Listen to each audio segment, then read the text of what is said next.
भोला सब दुख काटो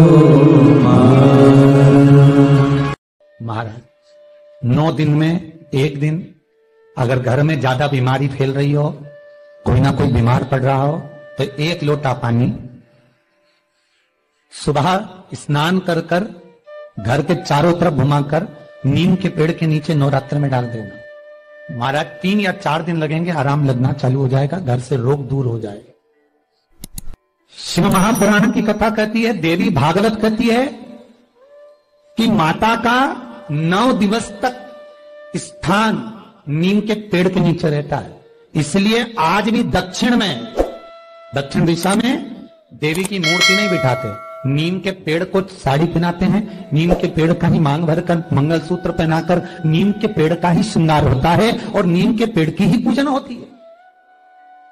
दक्षिण दिशा में माता की मूर्ति विराजमान नहीं करते नवरात्र में नीम के वृक्ष की पूजन करते, क्योंकि देवी भागवत में स्पष्ट कहा गया, नवरात्रि तक मां जगत जननी जगदम्बा 64 योगिनियों के साथ में नीम में विराजमान हो जाती। 64 योगिनी। घर के अंदर बैठकर आप 27 मनके की माला जप रहे हो, घर के अंदर बैठकर 30 मनके की माला जप रहे हो, घर के अंदर बैठकर 108 मनके की माला जप रहे हो। आप जितने भी मनके की माला घर के अंदर बैठ रहे हो और जप रहे हो, उसका पुण्य आपको प्राप्त होगा, मना नहीं है, मिलेगा। पर रुपये में से 54, रुपये में से कितना मिल रहा है? 54, 25%। वही माला आप किसी मंदिर में, देवालय में, तीर्थ में जप रहे हो, उसका पुण्य मिलेगा केवल आधा, 50%, मात्र 50। महाराज वही माला आप यदि पीपल, आंवला, समी, बेलपत्र, इन वृक्ष के नीचे अगर आप एक माला को लेकर बैठे हो और बिना आसन के, समी के वृक्ष के नीचे आप कोई मंत्र जप रहे हो, कोई बेलपत्री के पेड़ के नीचे मंत्र जप रहे हो, कोई आंवले के पेड़ के नीचे मंत्र जप रहे हो, किसी पीपल के वृक्ष के नीचे मंत्र जप रहे हो, तो वहां आसन लगाने की जरूरत नहीं होती।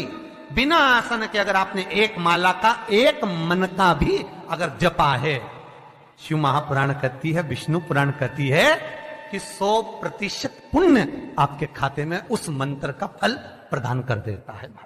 उस मंत्र का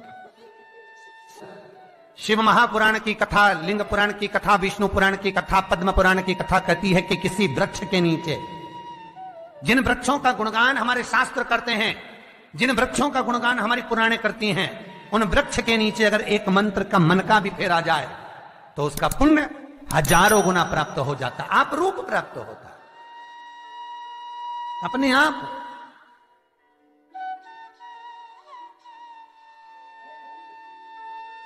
आप जिस पुण्य को करना चाह रहे, मेरा बहुत निवेदन है महाराज, बहुत प्रयास करा करो, प्रयास करना।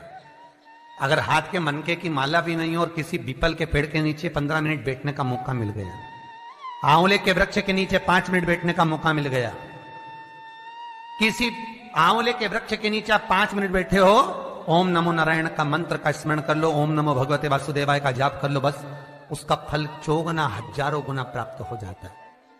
शमी के पेड़ के नीचे बैठे हो, श्री शिवाय नमस्तुभ्यम का जाप करिए, 4 गुना फल मिलेगा, 1000 गुना फल। बेलपत्री के पेड़ के नीचे गए हो, ओम नमः शिवाय ओम का जाप करिए, फल मिलेगा।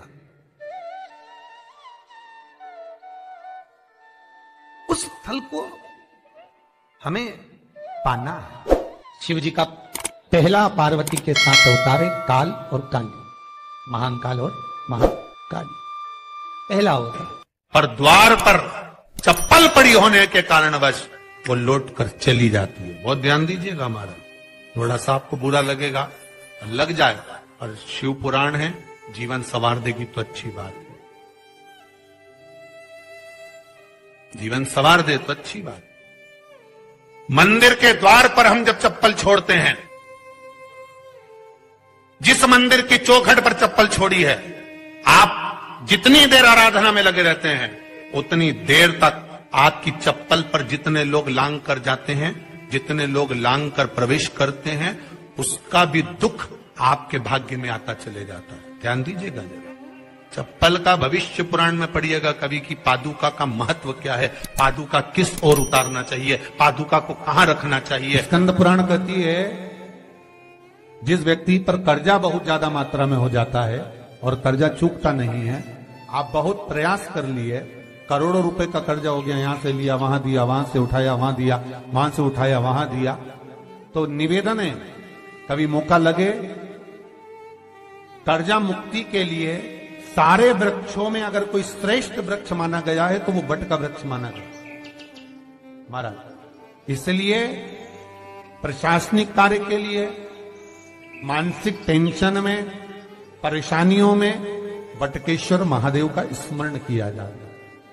और यदि निवेदन करूंगा बहुत ज्यादा, यदि आपको कर्जा हो गया, बहुत ज्यादा कर्जा हो गया और वो कर्जा चूक ही नहीं रहा, तो थोड़े दिन बड़ के पेड़ के नीचे आप बटकेश्वर महादेव के लिए 1 लोटा पानी, उसमें थोड़ा सा पिसा हुआ चावल पीस के गला लेना, चावल को और पीस लेना, पीस के उस पानी में मिला लेना और मिलाकर उसमें थोड़ी सी हल्दी पिसी हुई डालकर बटकेश्वर महादेव के नाम से बड़ के पेड़ के नीचे अपनी कामना कर कर जो कर्जा हुआ है उस कर्जे का भान देते हुए, स्मरण देते हुए छोड़ दीजिए।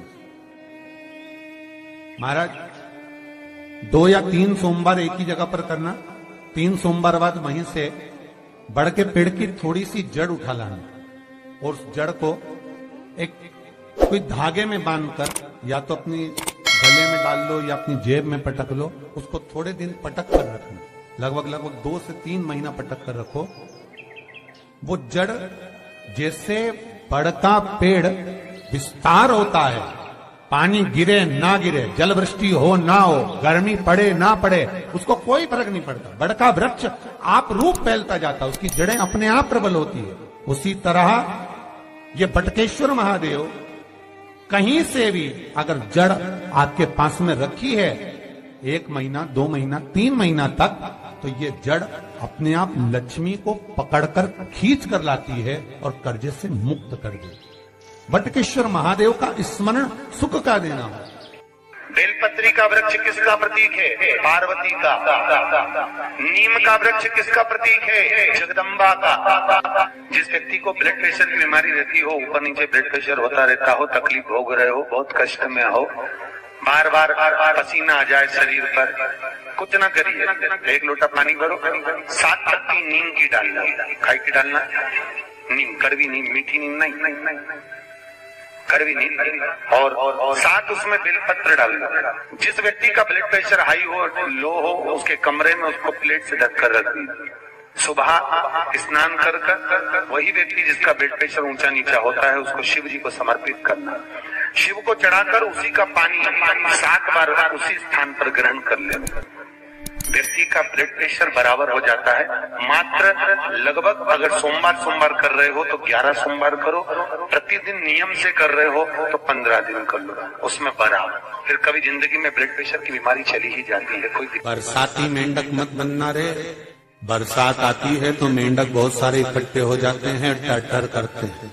कई लोगों की आदत होती है, सावन का महीना आया तो मंदिर में भीड़, शिवरात्रि आई तो मंदिर में भीड़। हमें बरसाती मेंढक नहीं बनना कि सिर पे त्रिपुंड लगा लिया, गले में रुद्राक्ष की माला पहन ली, चोला बदल लिया, कपड़े बदल लिए और कपड़े बदलकर साधु संत बनकर, सन्यासी बनकर, तपस्वी बनकर छल करने के लिए, निंदा करने के लिए, बुराई करने के लिए, चुगली करने के लिए, अपशब्द करने के लिए, लोगों को घाटा पहुंचाने के लिए, लोगों के पांव खींचने के लिए बैठ गए।